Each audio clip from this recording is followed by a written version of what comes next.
Welcome back. Thank you very much for joining us again on Core Digest. We're also touching on quite a number of other issues on the show this morning, especially the position of the incoming administration as regards fighting corruption. I'm joined now by a veteran journalist and, of course, opinion and policy analyst, BOLA ONANUGA. Thank you very much for finding time to join us today. You're welcome. In a couple of weeks or days thereabout, the new dawn that the APC preached will be more or less like a reality for all to see. The expectations of Nigerians are high. Many are even beginning to talk about how long we should give this administration before we start kicking or start seeing visible changes. But let's look at the statistics here. APC now has 22 states. PDP has 13 and APGA has 1. They say it looks as if APC overnight just became the ruling party. This is an opportunity for the APC to really make a change, isn't it? Is it to make a change or to drive in the points? They have preached so much. Change is not something that emerges overnight. Okay. There will be resistance from different angles. If you set out to be preaching corruption, how does that corruption translate to the welfare of the people? Corruption is a principle that can be fought just along the line. You see, in a normal football field, the referee will not just go out to be looking for penalty for the teams, or it is when it happens that you move in. There are anti-corruption agencies. Leave them to do their job. All you need to do is to channel a course. Bring in international auditors. We have them in Nigeria, Pricewaterhouse, Deloitte, and several of them. Bring them, share the news for them, give them 3 months to audit their accounts. That one has nothing to do with you. Whatever they come up with and the allegations, let them send it to EFCC, ICPC. These are agencies. All you need to do is, if you need to make changes in these agencies, to create a structure that can make them to be vibrant, then that makes sense. If the president goes all out saying that he is fighting corruption, how does that corruption translate to infrastructure? We seem to have glorified corruption to a status that seems to represent the bane or the major challenge of the Nigerian nation. Some will tell you that corruption is the root cause of every other thing, welfare inclusive. You see, stealing is different from corruption. Okay. Those who steal outright, they are thieves. Those who put their children in position of authority in government, they are corrupt. Those who manufacture information overnight that are false, they are also corrupt. Those quota system and all those other things is a corruptive influence when you put merit below your measurement and standard, then you are not getting there. All of them are corrupt. You are coming in again with the stealing is not corruption. Stealing is corruption, but it's not the only corrupting that we are doing. We only glorify stealing because money is exchanging hands. Somebody is looting the treasury. That is stealing. It is not that it is allowed, but the role played by corruption is it's a cycle of which stealing and thieving takes like 50%. The other side, favoritism, nepotism, quota system, they are all part of these corruptive influences. So it is good enough for this government to play down on the corruption, but give this agency the structure for them to function properly. For instance, President-elect says that he will revisit the $20 billion missing oil money. You also recall that the Petroleum Resources Minister also came up recently to talk about $1.48 billion being remitted already. But let's just quickly, let me play back the position he made as regards certain allegations leveled against her. Over the last 4 years, I have been severally and unfortunately accused and libeled in so many malicious, vindictive ways. And I have severally explained and pushed back robustly on these accusations and have even gone to court on many of them, yet they keep being regurgitated. And I do think that it is very unfortunate, particularly when we are moving into a transition period and looking forward, and an incoming government is coming to take over where we have ended. For everything that has a beginning, there is an end. I am not running anywhere. Nigeria is my country, as well as anybody else's country. I love my country, and I do think I have done the best for my country. And I would also like to posit, please, this malicious, malevolent, vindictive libel coming out of places like Oshun Defender and other faceless, cowardly online entities needs to stop. We have done a lot for this industry. We cannot please everybody. Yes, we have stepped on toes, but we did that with the best interest of Nigeria at heart. And we have opened up the oil and gas sector to all Nigerians, and hundreds of thousands of Nigerians are benefiting from that in the downstream, in the upstream, and in the midstream. I will not be running anywhere. In your opening remarks, you made mention that it is not enough to fight corruption. We have to feel it. The average Nigerian has to benefit from it. But what's the relevance of these $20 billion, allegation against the NNPC? If the money is missing, that's why I said set up an audit committee, bring in international auditors within Nigeria. I'm not saying you should go abroad to go and bring them. Bring them in, let them check their books. It is not enough for you to just make allegations. It has to be proven. That's right. You are maligning somebody's image. That's right. Just like you are doing today, somebody will do it for you tomorrow. If we say that journalists are collecting bribe envelopes, it is the same journalist that will report it in the paper.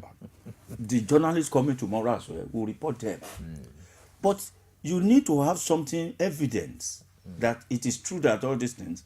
Between Sanusi, $20 billion, it was an allegation from Sanusi because he was an internal person. Okay.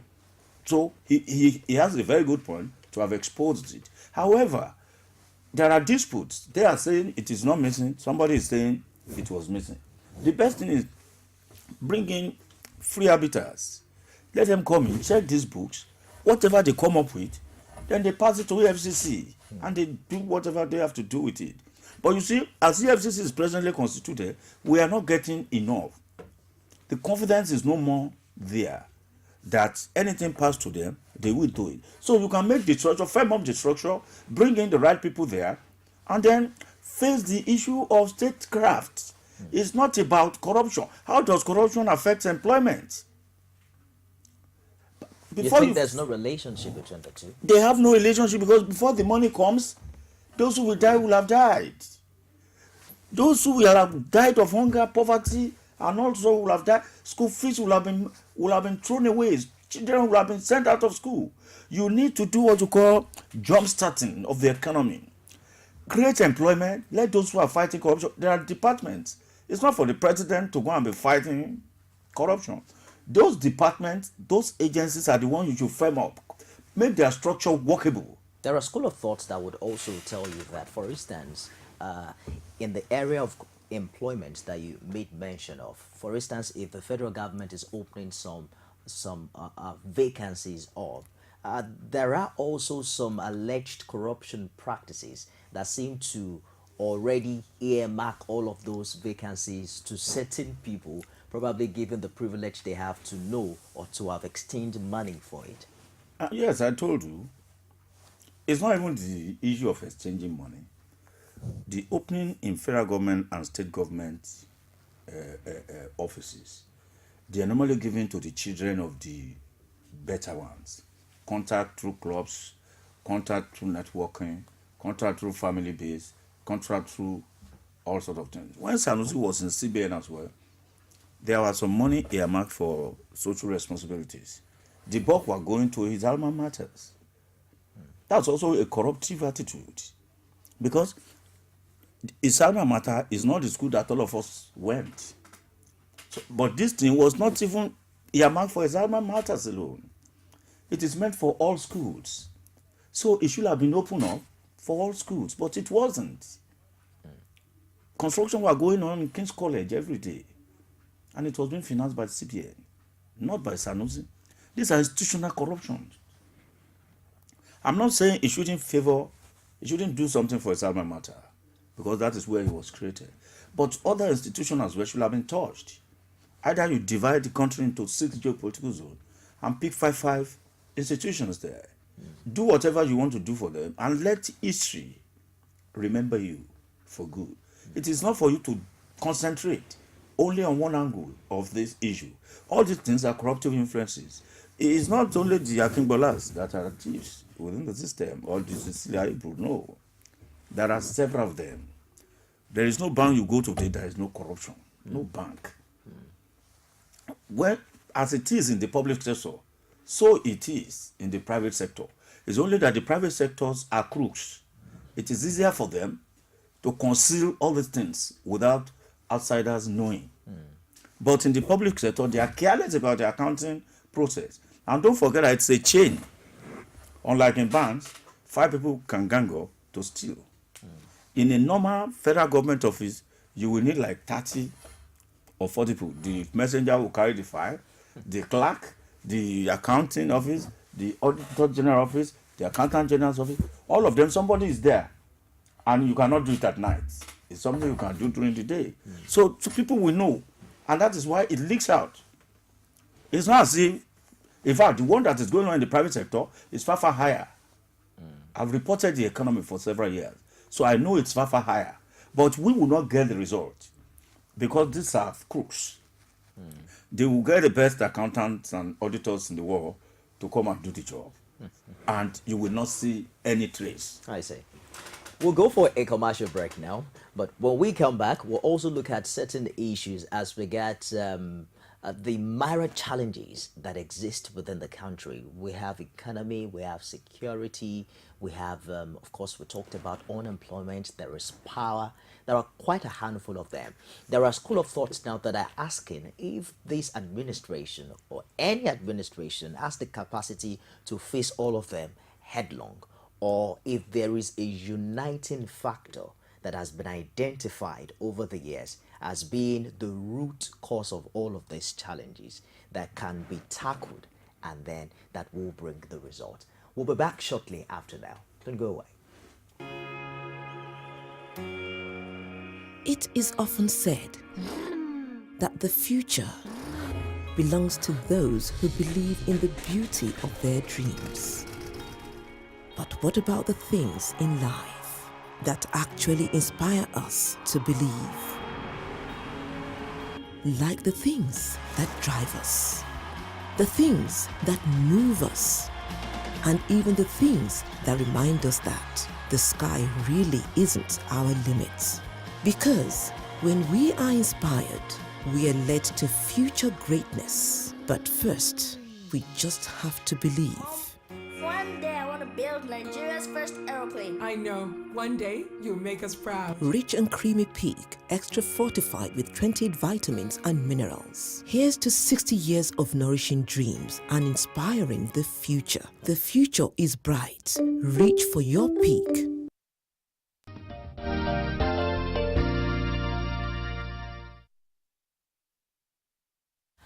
Welcome back. BOLA ONANUGA is right here with me in the studio. Thank you very much for staying the course on the show today. My pleasure. So how many points agenda do you see this incoming administration coming up with, or have you identified a particular factor that can solve all of the challenges? Well, no government will ever do everything because it's not coming to write GC for anybody. It's just coming to face certain challenges. If you go and set yourself 7-point agenda, which I think they will do, because they have been challenged by Nigerians, so they want to fulfill everything. And no government in the world fulfills everything. Since you are not writing GC, just focus on 2 or 3. The central factor that is causing unemployment in this country is power. If there is power, cost of production will be broken down and become very low. So industry will be able to employ more. The private sector will be able to employ more because the cost on diesel will be reduced. Now, if there is power for 24 hours, you won't find prostitutes on the road because they own hairdressing salon that they could not afford gen sets to operate. They could not afford to buy fuel, especially when there is no fuel in the stations. So, since their job are not going on, they have to take to something. Two, schools will expand. They will employ more teachers because there will be light, there will be everything for them. Their cost of production will also come down, especially the boarding schools and the private sector schools. If you look at after industry, the artisans, welders, they'll be able to do their jobs. They will bring in people and they will produce. That is the beginning of firming up the naira. It's not about saying that naira will become so amount. No, once power is okay, the next thing you should focus on is the railway system, which has almost collapsed. Now, if you do the railway system, that it can run from Lagos to other parts of the country, one, the pressure on our road system will be reduced. You won't find truck falling and causing accidents. Trucks will only be at the terminals. Truck will be at terminals to take up certain things. Anti-corruption is a process. That one should not be a point. Those one can be done. You just give instruction. Employ Pricewaterhouse, Deloitte, this and that. About 5 of them. You divide it for them. 3 minutes each. And they move in. From so year to so year, give us a report. When the report comes, it goes to the office of the vice president or to the minister for finance. And they send it to EFCC or to the attorney general office. Thank God that the vice president is himself a former attorney general. So he knows what it is to handle such. So I think once you do power, you do railway, I think the third one should be, in my analysis a few days ago, I think the third one should be... Let me give you a minute to think that out while I take this call. Hello, good morning. Good morning. Welcome to Call Digest. What's your name? My name is Friday. Okay. President Friday from Bori. All right, Friday's calling back from Port Harcourt, right? Yes. Please. Friday calling back. Please go ahead very shortly with your contribution, Friday. I am really happy for this program about Nigeria. Okay. And whatever the new government that is coming should touch life to be remembered. As Fabio does in Akwa Ibom State, a little touch bring Akwa Ibom to another look. If every government will have the sense of belonging of Fabio, the whole state of Nigeria will turn a new look. And people will run from other worlds to invade in Nigeria. Not fighting corruption because them that are coming, they are the same people that corrupt. That's the same people that corrupt, they are still coming for the government again. A thief will always be a thief. You can never give fish to a cat and say, keep it. So that is coming up, they are still the same people. So every state will have a touch by the new government. God bless Nigeria. Thank you very much, Friday, for your contribution. You haven't touched on security at all. Is it also a focus for should it be a focus? No, for it should be a focus. And the focus is not the way most people are saying it. Okay. I see it differently. One, the structure of our security agencies are very weak. You can imagine that Nigeria, as it were today, we're about 170 something million people. We have less than 150,000 police. The United Nations, how do you not want these policemen to man 36 states under an election situation? That is under security. So it's not even the problem of the police. Now you have to double it, give them training, bring them to the same level with other security agencies, and then they'll be happy to do their jobs. The corruption that is taking place, that they collect money at checkpoint, will also come down. That is one aspect of it. We have over 1,450 border points in this country, and we have less than 100,000 customs men. We have less than 100,000 immigration. We have less than 250,000 military men, both divided between the Navy, Army, and the Air Force. Whatever equipment you have given them, it will be propelled by a man. It is the human being that will propel it. So, as you are having the foot soldiers, you are having the air soldier, you are having the water soldiers. How do they go about it? If, after equipping them, you don't have people, because every year some people retire. And if they retire, then who mans their post? I mean, it should be a process. So they needed to double. They have more knowledge than me about the security of Nigeria. And they know the challenges they are facing from Boko Haram. So they needed to firm up all these agencies by creating further employment. Do massive training. Give them equipment. That's the only way the security can go. This lip service we are paying, that is not going to come and perform magic. Because if they are fighting in Lagos and there is riot in Abuja, how many military men do you want to deploy to all these places? At least you will need an average of 10,000. You will divide 10,000 by 30 states in the event that there is a riot. Because you have to bring in the police, you have to bring in the soldiers. So, you still need an average of an additional 500,000 to our military. If whether by short service or by any means from NDA, maybe you expand the facility of NDA that can accommodate, because you see every year, maybe not up to 10,000 are allowed to enter NDA. Now you can do it to be about 50 or 100,000 every year and place 5 years privilege on it, that this thing within 5 years you will get it done. Then that is when we begin to talk about having security. United Nations prescription is that a policeman is for 20 people or so. You divide 170 million people with less than 120,000 police. Then you see that we are still far from the story.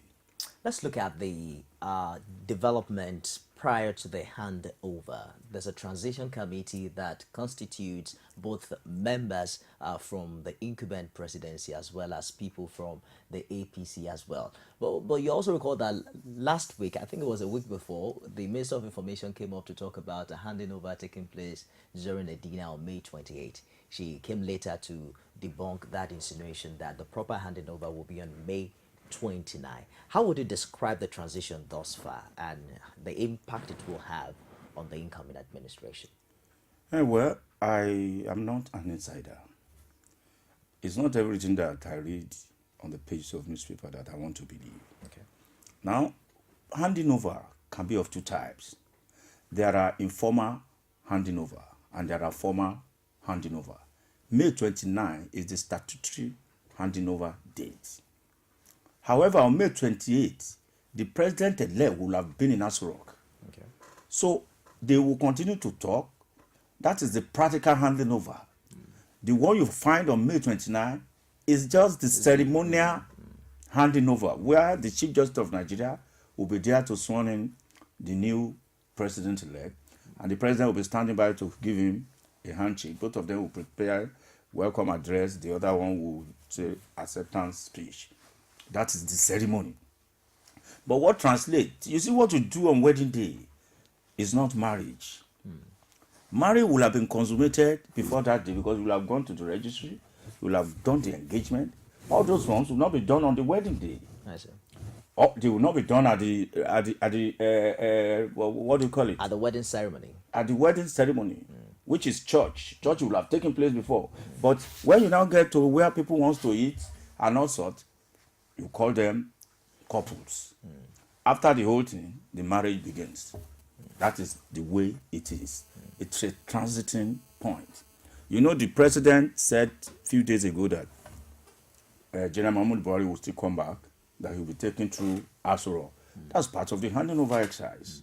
So if people misconstrue the interpretation, it is because of the knowledge we have about all these things. General Buhari was at the Aso Rock last week. I'm sure we have the pictures where himself and Mr. President were all in smiles. There seemed to be a quite peaceful transition taking place, coupled with the fact that the international community is celebrating our president for conceding defeat even before the announcement were made official.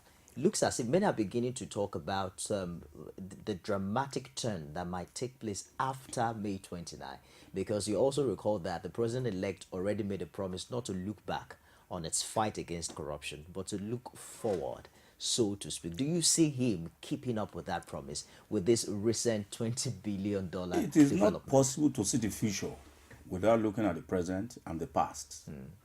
There must be a past before you yourself can even design a footpath for the future. So those are PR statements. Yes, sir. He definitely will look to the back. But that is not to say that when you want to look to the back, the president cannot be turning his face back. He will fall. But his agencies will be the one doing the looking back, while he will focus on the future of his administration. And that's why he has a transition committee. I think the transition is going on smoothly. 28 or 29 is just a figure. It's figurative. Yes, As of now, they are already handing over. They are already giving them some papers. They are already telling them of some things to be done and how they have done it so far. There's going to be handover note. The handover note will not be done on May 29. The handover note will have been given to them before those are the handing over process. It's only the ceremony that will take place on May 29. And the president will be present. I believe so, because he will not be fulfilling his constitutional responsibility if he's not present on that day. There are also intra-party challenges for the APC, given the history it has as a merger and the multiplicity of interest. There's what they call the zoning, the office sharing headache, within the party. What do you foresee? I recall listening to the Kano State governor, who also outrightly was warning APC that APC doesn't have an excuse, that APC now has a PDP to learn from, and that he hopes that the APC wouldn't end up the same way PDP has ended now. And the point is, you have to be a toddler before you begin to crawl, to stand up, and to start walking, and to begin to talk faithfully. The point is, the expectations Nigeria are looking forward to are too massive. From a team that is too young, they have not learned much. What killed PDP was a managerial economics language, what they call large size. When you become so large, it becomes difficult to manage. Now, they are coming from small parties led by ACN. Okay. Now, they have gotten to a place that they are going, but it's not yet Uhuru. There will be intra-party fighting like in PDP, because the sharing formula is what normally destroys democracy and capitality. Once the sharing formula is not gotten properly, there are bound to be crashes. But you see, they have a disciplined leader. And I think that disciplined leader had been a former head of state. So he will tackle some, but National Assembly will create problem for the president-elect. Because you see, those ones are something else. If they don't have disciplined leaders, they will have problem. Sharing formula of zonal sharing formula, they don't have it in their key institutions. But I think they will evolve it through the transition committee.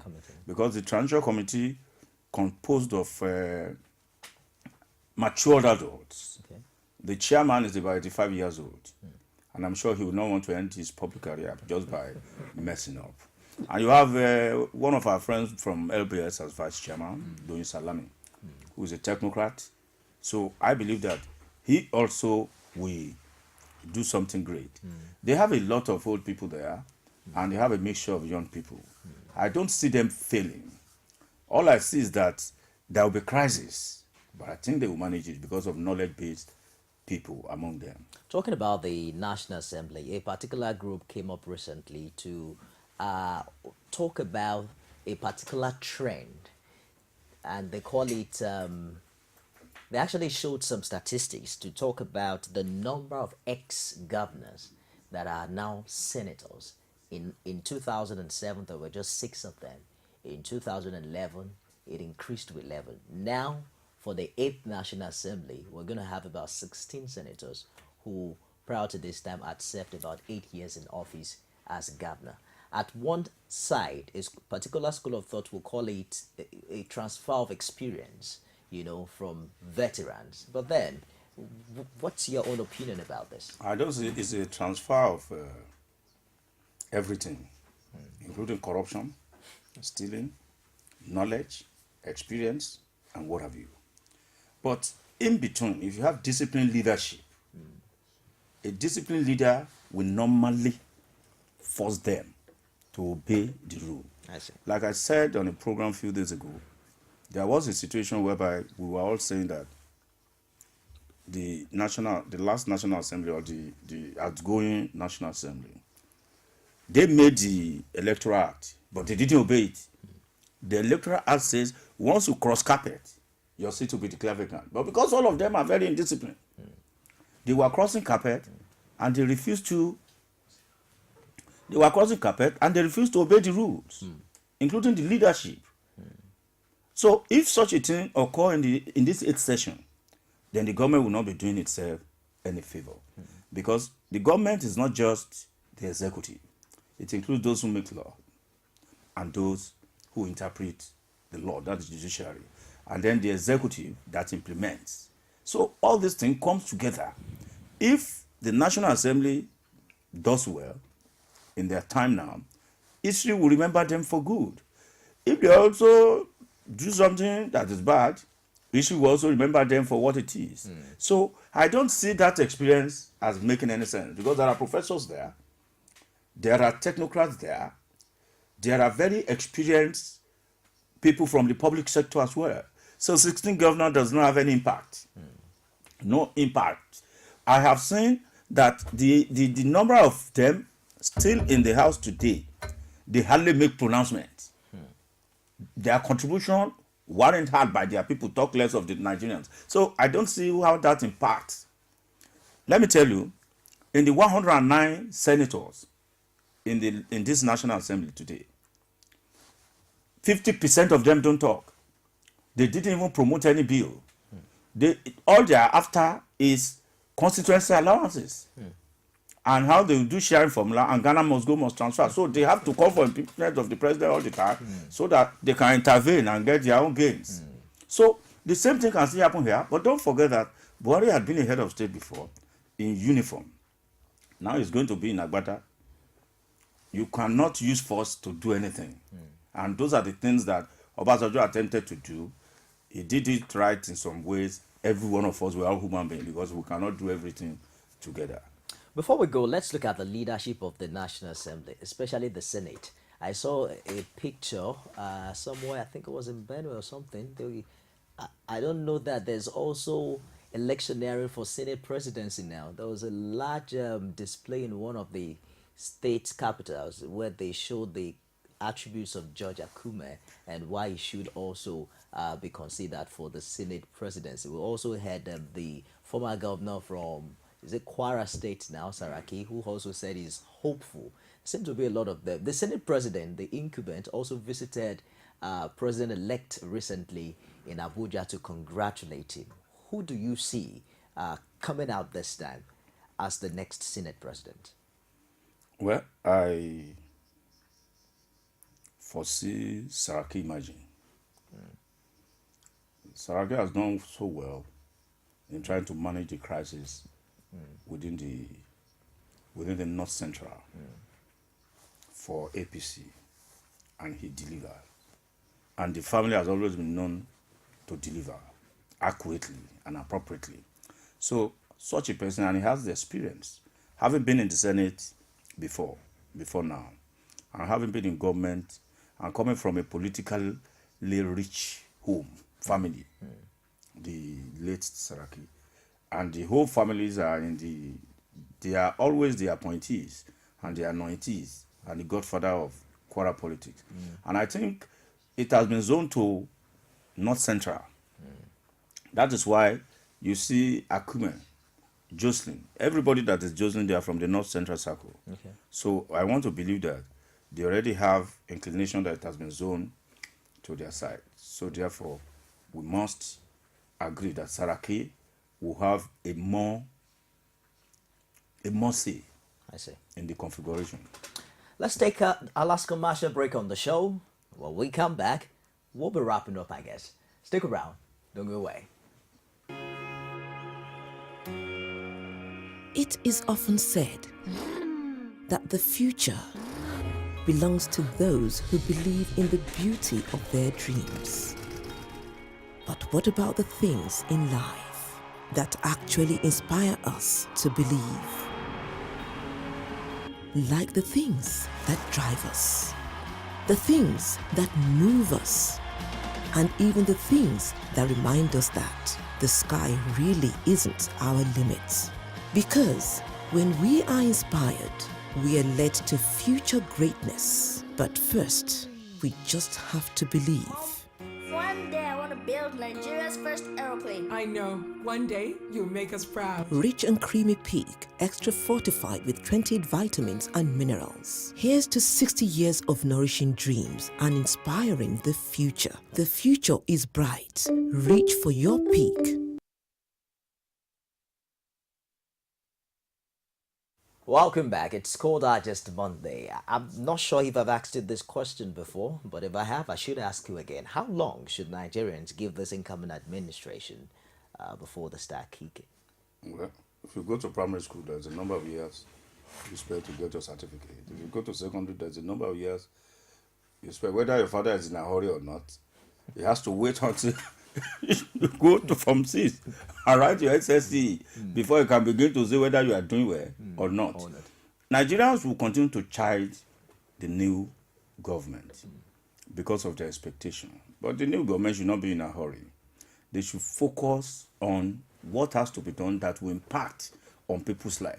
If you do power alone, infrastructure is in order. Employment is guaranteed. Crime will drive down. All those social vices will drive down. Hospitals will not have more patients. Okada riders are so many all over the country because there is no power for them to do the job they learned. So both those who can ride Okada and those who can ride bicycle, you find them on Okada and killing people at will. Because they have to make a source of living. So I don't see anything Nigerians can do.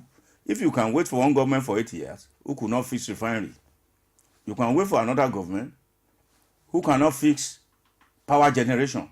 Then you can as well wait for another 4 years to be able to access them properly. We've been hearing messages of patience. Why Nigerians need to be patient. No, if we are not patient, what are we going to do?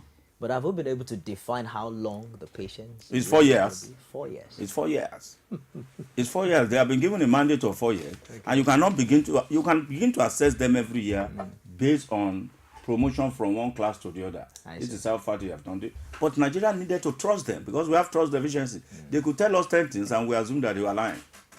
Thank you very much for coming today. I've been speaking with a veteran journalist, BOLA ONANUGA, joining us on the show today. It's a pleasure having you always.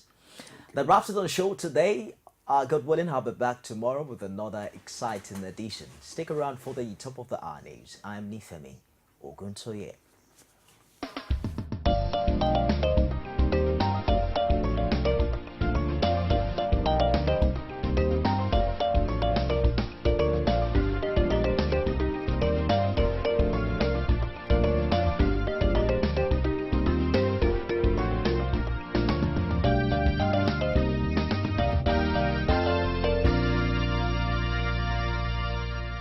Core TV News, expanding your views.